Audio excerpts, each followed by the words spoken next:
Fövqəladə Hallar Nazirliyinin Bakı Regional Mərkəzinin maddi-texniki təchizat üzrə rəis müavini daxili xidmət polkovniki Elvin Xanlaroğlu Mehdiyev işdən çıxarılıb. Fövqəladə Hallar Naziri General Polkovnik Kemaləddin Heydarovun müvafiq əmri ilə polkovnik Elvin Mehdiyev vəzifəsindən azad olunaraq təqaüdə göndərilib. Qeyd eləyək ki, Elvin Mehdiyev ötən ilin iyulundan Dövlət Yanğından Mühafizə Xidmətinin Maliyyə İdarəsinin rəisi vəzifəsindən azad edilərək Bakı Regional Mərkəzinin maddi-texniki təchizat üzrə rəis müavini təyin olunub. O, Prezident Administrasiyasının sabiq rəhbəri Ramiz Mehdiyevin qohumudur.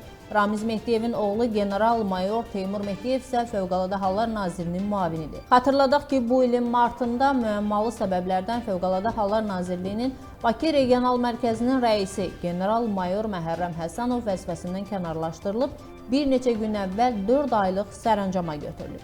Gəncə Regional Mərkəzin rəisi polkovnik Elnur Məhərrəmov vəzifəsindən azad edilərək Bakı Regional Mərkəzin rəisi vəzifəsinə təyin olunub.